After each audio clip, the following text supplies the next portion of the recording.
विद्यार्थियों, SPI online class में आप सभी का स्वागत है। आज हम कक्षा 5 का अगला पाठ 1 राख की रस्सी पढ़ेंगे। यह पाठ इस पाठ में तिब्बत शहर की घटना के बारे में बताया गया है। तिब्बत शहर की घटना है इस पाठ में। तो आइए सुनते हैं इसमें क्या है।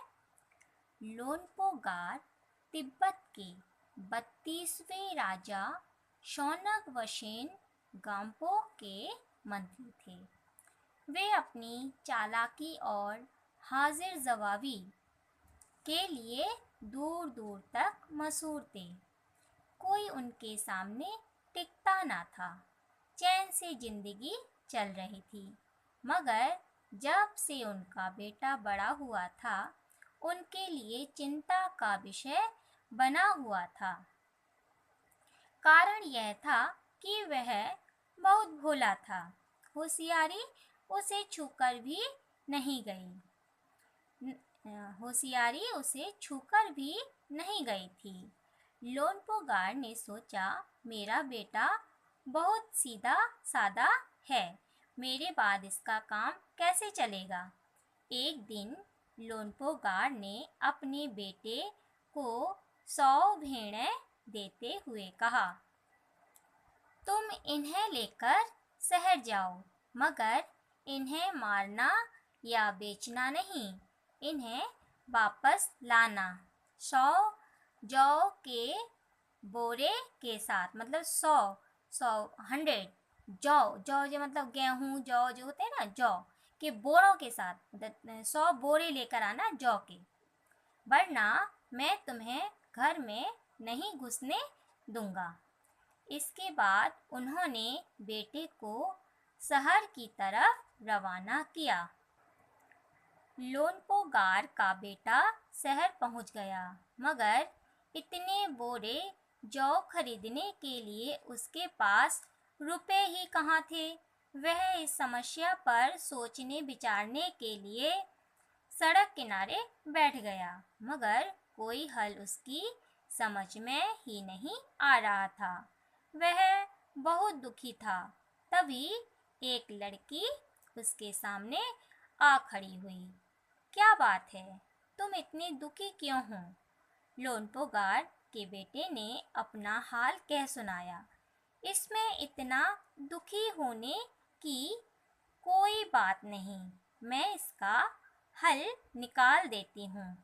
इतना कहकर लड़की ने भेड़ों के बाल उतारे और उन्हें बाजार में बेच दिया।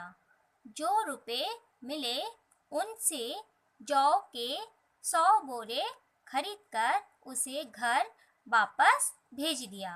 लोनपो गार के बेटे को लगा कि उसके पिता बहुत खुश होंगे, मगर उसकी आपबीती पर उन्होंने ध्यान नहीं दिया। वे उठकर कमरे से बाहर चले गए। दूसरे दिन उन्होंने अपने बेटे को बुलाकर कहा, पिछली बार भेड़ों के बाल उतारकर बेचना मुझे जरा भी पसंद नहीं आया।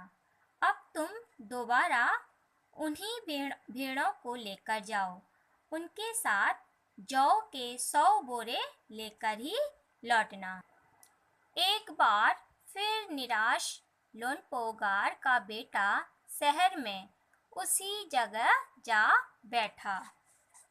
ना जाने क्यों उसे यकीन था कि वह लड़की उसकी मदद के लिए जरूर आएगी, और हुआ भी कुछ ऐसा ही। वह लड़की आई। उसने अपनी मुश्किल कह सुनाई।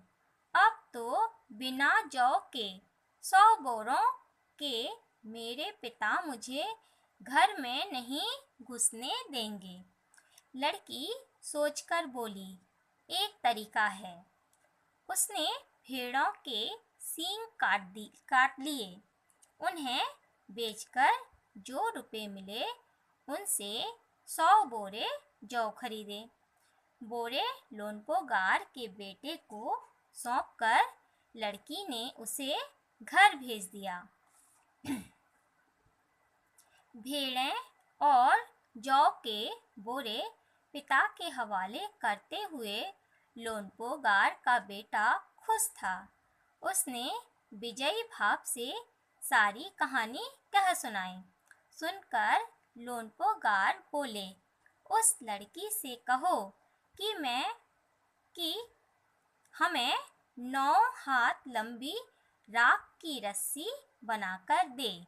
उनके बेटे ने लड़की के पास जाकर पिता का संदेश दोहरा दिया।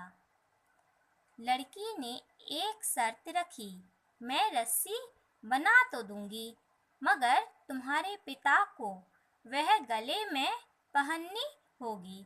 लोनपो गार ने सोचा, ऐसी रस्सी बनाना ही असंभव है, इसलिए लड़की की शर्त मंजूर कर ली। अगले दिन लड़की ने 9 हाथ लंबी रस्सी ली, उसे पत्थर के सिल पर रखा और जला दिया।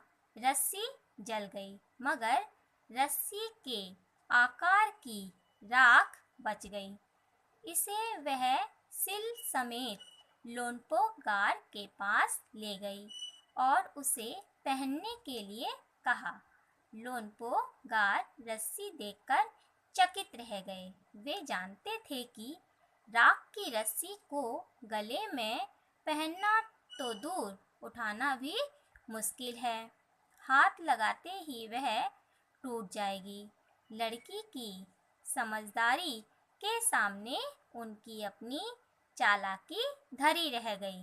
बिना वक्त गवाए लोनपो गार ने अपने बेटे की शादी का प्रस्ताव लड़की के सामने रख दिया। धूमधाम से उन दोनों की शादी हो गई। तो बच्चों, यही थी राख की रस्सी की कहानी।